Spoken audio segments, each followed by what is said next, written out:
Tere tulemast kuulama selle sügissessiooni esimest andmetarkuse võrgustiku webinari. Täna on siis meil külas Anette Jalakas Solitast ja räägib ISO 27001 sertifikaadi saamisest organisatsioonidele. Mina olen Märt Ridala ja juhin ja modereerin siis tänast webinari ja kõigepealt lihtsalt paar sõna andmetarkuse võrgustikust ja sellest, kes me oleme. Üleskutse siis kõigile, et liituge andmetarkuse võrgustiku LinkedIni grupiga ja jagage ka meie webinarile tagasisidet. Meil on seal grupis juba üle 500 liikme ja seal see on siis hea koht, kus küsida teistelt andmevaldkonna inimestelt nõu või jagada oma kogemust, vahetada informatsiooni. Ja järgmine webinar ka saame juba välja kuulutada, toimub 25. septembril ja seal räägib Lauri Koobos, kes siis on kohe tuleva Tallinn Data Weeki peakorraldaja, siis räägib Tallinn Data Weekist. Ja sellega siis ma nüüd lõpetaks ja nüüd annan sõna siis Anettele ja räägime siis ISO 27001. Ja aitäh Märt sissejuhatuse eest ja tere hommikust kõigile ka minu poolt. Kohe saan ka siia ettekande. Ma mainin ära, et kui teil tekib küsimusi, siis palun esitage need seal küsimused ja vastused või Q&A lingi kaudu ja siis ettekande lõpus võtame siis küsimusi ka. Just nii. Tänaseks teemaks olen siis pannud kokku sellise pealkirja, et ISO 27001 turvavõrk organisatsiooni andmete ümber ja proovin just sellele andmetarkuse võrgustikule anda väärtust mitte niivõrd standardit lahti rääkides, vaid just rääkides ka seda andmehalduse kontekstis, et kuidas standard toetaks organisatsiooni, kui seda juurutada. Ja ISO 27001 on siis infoturbe juhtimissüsteem. Ta on selline juhtimisraamistik, mis esmalt lansseeriti 20 aastat tagasi, 2005 ja viimane siis hetkel kehtiv versioon on aastast 2022 ja oluline siinkohal võib-olla ka kiirelt mainida, et kui on mõned organisatsioonid, kes on veel 2013 versiooni peal, mis on siis eelmine kehtiv, siis see aegub juba selle aasta oktoobri lõpus.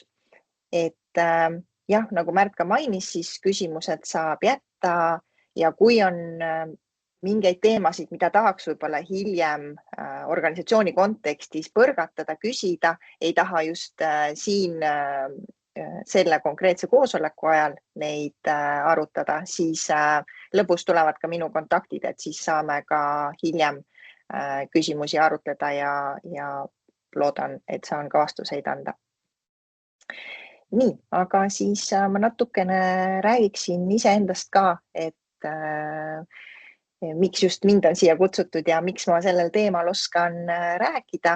Et ma olen ise töötanud IT-konsultandina üle 12 aasta. Ma olen hästi tugevalt töötanud just ettevõtete äriprotsessidega, olen töötanud ärianalüütikuna, olen töötanud projektijuhina ja minu tänane roll Solitas on ka siis projektijuht ja olen ka ühtlasi siis ISO 27001 standardi konsultant. Ja ma olen läbi oma erinevate rollide, erinevate ettevõtete, kus ma olen töötanud, just organisatsiooni sees siis juurutanud ja välja töötanud ISO 27001. Ja sel kevadel otsustasin ka, et võtan ette siis teekonna ja alustan siis õppeprogrammi juhtiva audiitorina, ehk siis kui ühelt poolt mul on selline juurutamiskogemus, siis teiselt poolt saada ka siis audiitori kogemust sinna juurde, et otse loomulikult ei saa ma samas organisatsioonis infoturbe juhtimissüsteemi välja töötada ja siis seda ka samal ajal auditeerida, aga ma saan siis teha ühte või siis teist. Ja ma olen juurutanud ISO 27001 juhtimissüsteeme 4-liikmelises startupis, mis oli IT-konsultatsiooni ettevõte ja olen seda teinud ka väga suurtes rahvusvahelistes organisatsioonides, kus on üle 2500 töötaja, et mõlemad organisatsioonid on tänaseks sertifitseeritud ja omavad siis seda kehtivat sertifikaati.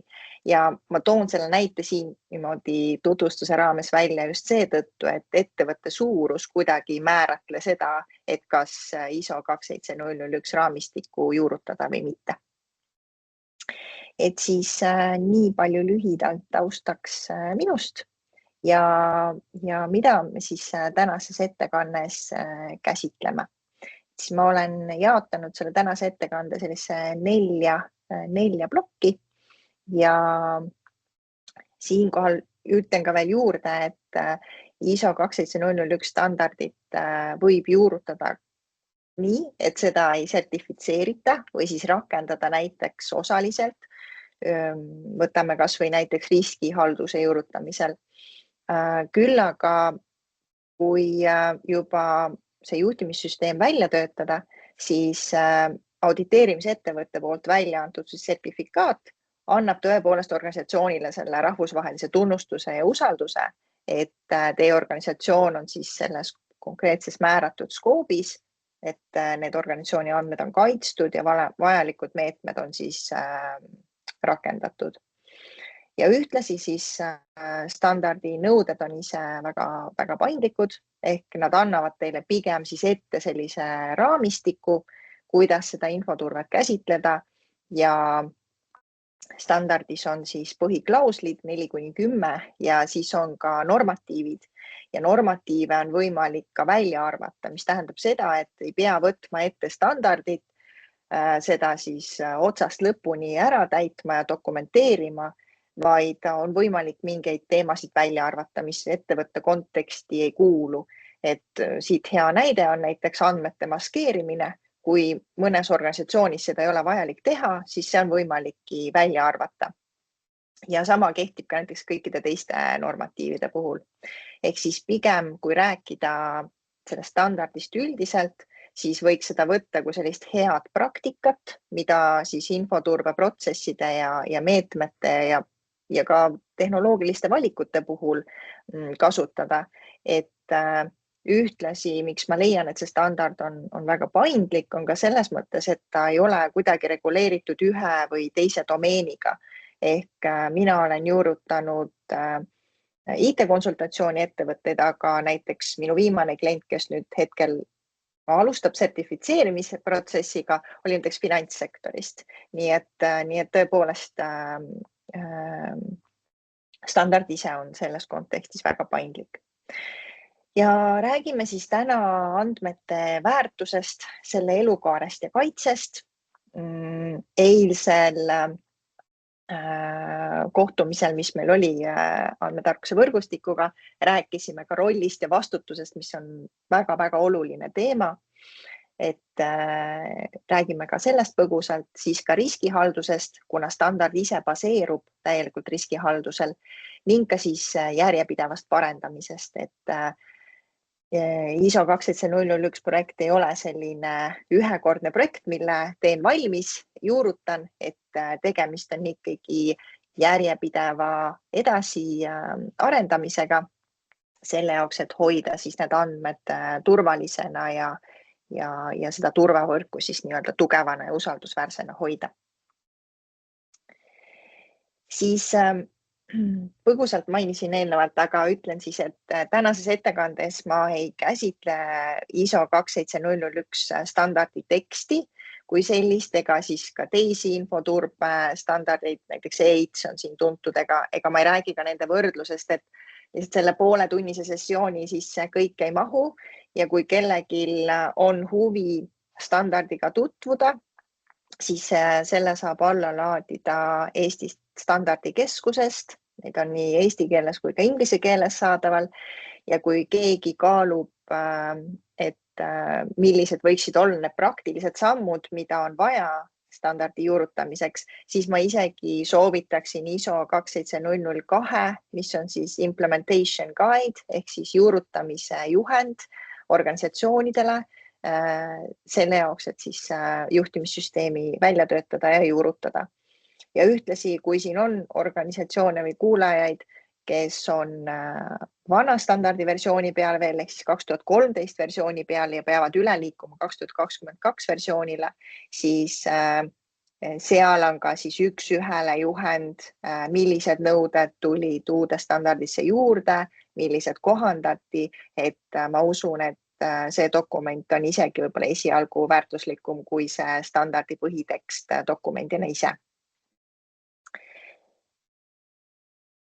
Ikka lähme siis enne, kui me läheme nende põhi 4 ploki juurde, et ma alustaksin sellest, et kui infoturbe juhtimissüsteemi hakata välja töötama, siis millest tavaliselt organisatsioonis alustame. Ja me alustamegi ettevõtte kontekstist ja standardi klausel number 4 ongi siis ettevõtte kontekst, selle sisemised ja välised tegurid ja siis huvipoolte ootused.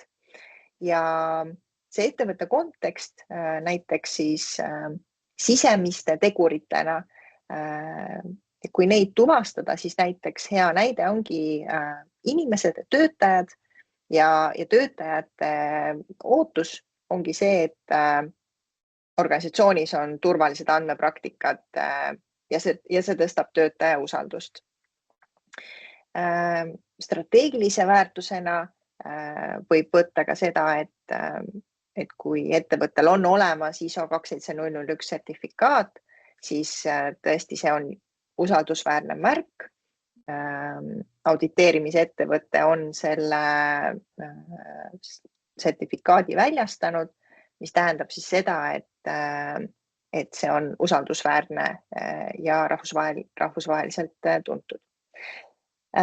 Efektiivsuse survest rääkides ja kui ma olen nüüd sel aastal 8 auditit läbi viinud juba, siis väga tüüpiline, mida ma kuulen, et miks me tegime ISO 27001 sertifikaadi, on just see, et nii müügiprotsessis aitab see ka väga kaasa, kui ka siis koostööpartnerite või koostöö alustamisel, et ei pea täitma ära pikki vorme enda infoturbe käsitlemiseks, kuidas see käsitlemine käib, vaid piisabki sellest, et ei ole vaja täita mingi küsimustikku või vorme, vaid ette näidata siis sertifikaat, et see on kehtiv ja see on tihtilugu täiesti piisav, et ettevõte, keegi ei pea organisatsioonis võtma seda väga mahukat küsimustikku ette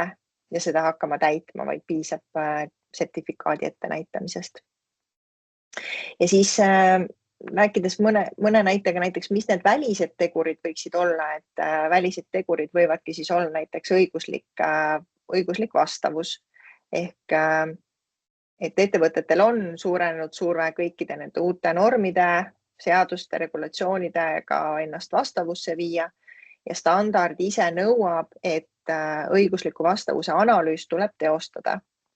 Ehk jällegi selline hea viis infoturbe juhtimissüsteemi juurutamisel, ka siis saab ka ülevaate organisatsiooni sees selle õigusliku vastavuse osas ning kuna tegemist on järjepideva arendamisega selle juhtimissüsteemi osas, siis tuleb ka seda siis pidevalt üle vaadata.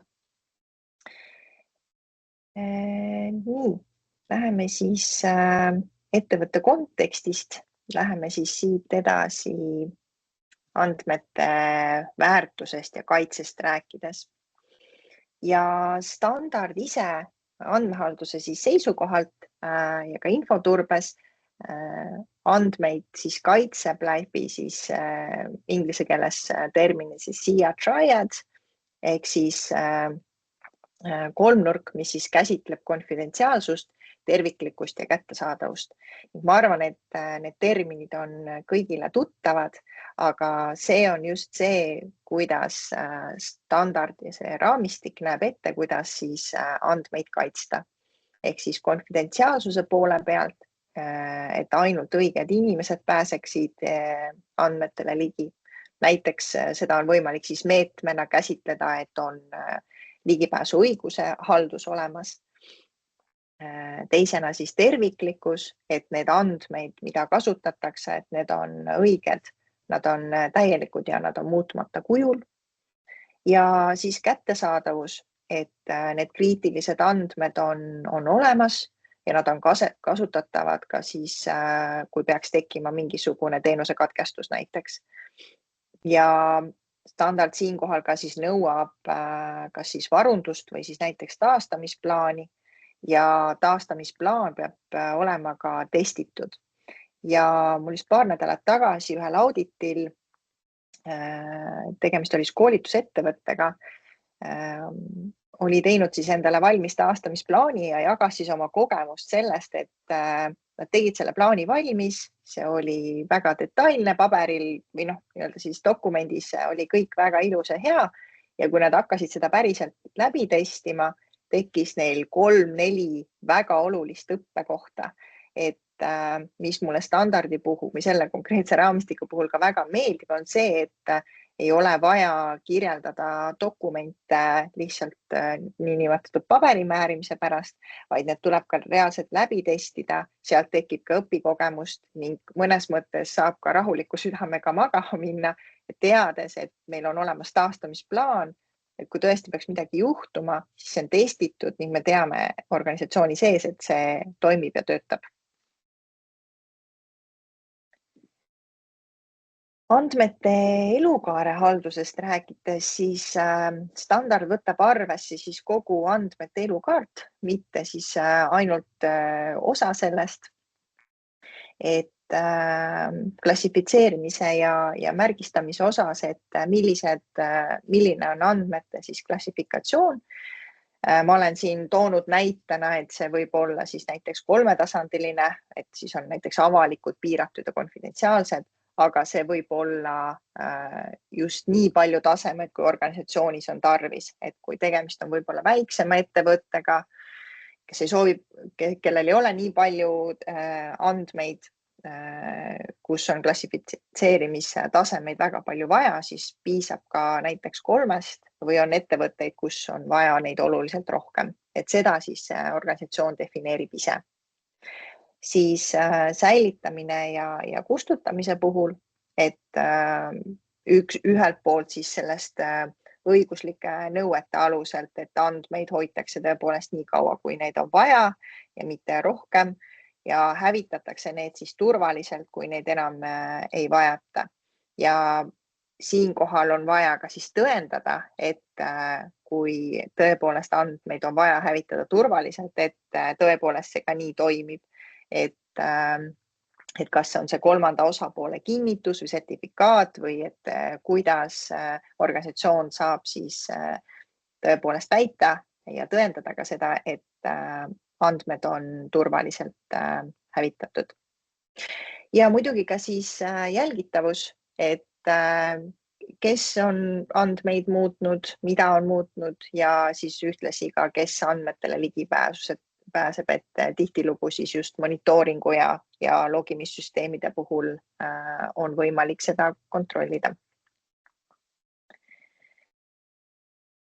Siis riskihaldus, et standard ise on täielikult riskidel baseeruv. Sellest, millist riskihaldus-süsteemi kasutusele võtta, ma olen kasutanud väiksemate organisatsioonide puhul Excelis realiseeritud riskimaatriksid, mis on hästi fundamentaalne ja lihtne, loetledes üles siis kõik infovarad ja määratledes sinna siis, millised on need riskid, mis kaasnevad nende infovaradega ja sealt siis arvutada välja siis, milline on see risk. Nii et selles osas ja näiteks Solita siseselt, mis on väga suur organisatsioon, Solita grupi siseselt oleme me võtnud näiteks ISO 31000 kasutusele, mis on rahvusvaheline standard just siis riskihalduse kontekstis, et on võimalik ka võtta näiteks see aluseks, et jällegi, kuidas riskihaldust välja töötatakse ja kuidas seda siis kasutatakse, see ei ole kuidagi organisatsioonile ette kirjutatud standardis, aga oluline on see, et kõikide infovarade riskid on hinnatud. Ja vastavalt sellele, kuidas need riskid on siis määratletud, millise kriitilise astmega need on, siis sellele siis rakendatakse ka vastavad kontrollid. On see siis näiteks krüpteerimine, on see varukoopiate tegemine, millised protsessid on olnud vaja defineerida ning seejärel siis nende kontrollide rakendamisel tehakse siis riskihinnang uuesti ja eeldatavasti peaks siis risk langema. Ning ühtlasi, mis on oluline, on ka see, et mitte kõiki riske ei ole vaja maandada. Et kui tegemist on juba madalama riskiastmega, siis võib ka olla kokkulepe, et need on automaatselt aktsepteeritud. Et ei ole vaja tegeleda kõigega, vaid just nende infovaradega, kus riskid on kõrgemad. Ehk siis kokkuvõtvalt andmehalduse kontekstis tähendab see siis seda, et see andmete väärtus ja äriline kriitilisus siis määrab selle, kui ranget kaitset siis infovarad vajavad. Rollidest ja vastutusest eile ka põgusalt rääkisime ning mul oli hea meel kuulda, et rollid ja selge vastutus annab selle selguse ja ühtlasi ka selle, et inimesed saaksid teineteisest aru, tekiks ühine keel ja arusaam, et teemad edeneksid koostöös. Et samamoodi siis infoturbe juhtimissüsteemi juurutamisel tuleb määratleda ka siis infovarade juures, et kes on andmete omanik ja ühtlasi siis see roll saab siis vastutuse ka siis nende andmete kvaliteedi ja turvalisuse eest. Ja ühtlasi ka siis need protsessid, kuidas erinevad siis organisatsiooni sees olevad üksused või meeskonnad teevad siis omavahel koostööd. Nii et just selle juurutamisprotsessi sees, mida ma tihtilugu näen, et need, kes siis nende infovarade või siis nende andmete eest vastutavad, saavad siis ka selle raames siis nende andmete eeskõnelejateks ja omanikeks. Ning nagu ma mainisin ka, et see on standardi juurutamine ei ole lihtsalt midagi, et me kirjutame selle valmis ja siis nii on, et tegemist on järjepideva parendamisega. Et auditite vaates siis igal aastal toimub üks audit ja 3. aastal toimub siis resertifitseerimine, mis tähendab seda, et auditeeritakse siis kogu juhtimissüsteem, et kui eelneval auditil valideeritakse siis juhtimissüsteemi osaliselt, lähtuvad siis eelmise auditi märkustest, siis 3. aastal toimub siis resertifitseerimise raames siis kogu juhtimissüsteemi ülevaatus. Järjepideva parendamise puhul just hästi oluline ka see, et on võimalik õppida nendest intsidentidest ja seda ka standard nõuab. Ja üks asi on see, et tekivad mingisugused intsidendid, mingid juhtumid, aga see ka, et neid tuleb ka kommunikeerida ja sealt omakorda aru saada, et kas juhtimissüsteemi on vaja mingil kujul siis parendada, kas on vaja riske üle valideerida ja nii edasi. Nii et siis toimub selline pidev protsesside täiustamine, et veel kord esmasel juurutamisel ei olegi tarvis alati võtta kasutusele väga tohutuid automaatikasüsteeme, saab ka automaatselt või poolautomaatselt hakkama ning näiteks kui ettevõte ongi õppinud, et oleks vaja siis midagi automatiseerida või efektiivistada, et siis seda saabki selle järjepideva parendamise raames ette võtta. Ning kui teistest slaididest midagi ei olnud kaasa haarata, siis ma panin siia kokku nagu 5 mõtet, mida siis endaga kaasa võtta ja see oleks ühtlasi kes selline lühikokkuvõte tänasest seminarist. Et ISO siis 27001 standard on mõeldud tõesti igas suuruses ettevõttele ja erinevates domeenides opereerivale ettevõttele. See juhtimissüsteem ja see raamistik annab organisatsioonis sellise jõuõla ja juhtkonna kaasatuse infoturbe ning siis andmete turvalisuse teemadele. Et tihtilugu, mida ma olen kogenud, et väga raske on tuua neid infoturbe teemasid juhtkonna lauale ja öelda, et need on ka tõesti olulised ja nendega peaks ka tegelema. Et siis see standard annabki selle ühtse keele ja kokkuleppe organisatsiooni sees, et nii me asju teeme ja juhtkond peab olema siis kaasatud ja ühtlasi standardi järgi siis eraldame vajalikke ressursse selle jaoks, et juhtimissüsteemi oleks võimalik järjepidevalt edasi arendada. Paneksin siinkohal hästi suure rõhuga organisatoorsetele meetmetele ja alles siis hiljem hakata määratlema neid tehnoloogilisi meetmeid, et see vajadus enne välja selgitada siis ja ühtlasi ka see, et milline on selle organisatsiooni võimekus, et tihtilugu kujutatakse ette, et kui hakatakse juhtimissüsteemi välja töötama, juurutama, et siis on vaja osta hästi kalleid platvorme ja kalleid litsentse, et tegelikult on võimalik teha väga minimaalselt esmane juhtimissüsteem ja siis hiljem, kui on organisatoorsed meetmed siis välja selgitatud, alles siis hakata vaatama, et millised need tehnoloogilised meetmed võiksid olla, et kas on vaja võtta veel mõni platvorm kasutusele või monitooringusüsteem juurutada ja nii edasi. Siis see on väga populaarne küsimus, ma mõtlesin, ma panen selle kohe ka siia sisse, et kui kaua siis võtab ikkagi ühe juhtimissüsteemi väljatöötamine ja kui kiiresti selle sertifikaadi siis kätte saab. Et ma arvan, et siin ühtset vastust ei olegi võimalik anda, see oleneb väga ettevõtte enda ressurssidest ja kui palju on võimalik ajaliselt panustada, aga keskeltläbi olenemata keskmise suurusega ettevõttest, et ma arvan, et alla 6 kuu ei ole mina näinud, et juurutada on võimalik siis täismahus juhtimissüsteem, välja arvatud juhtudel, kui on näiteks mõni tooteettevõte ja nad tahavad sertifitseerida siis mingit väga konkreetset kitsaspektriga toodet, et sellisel puhul on võib-olla tõesti see ajaraam kitsam.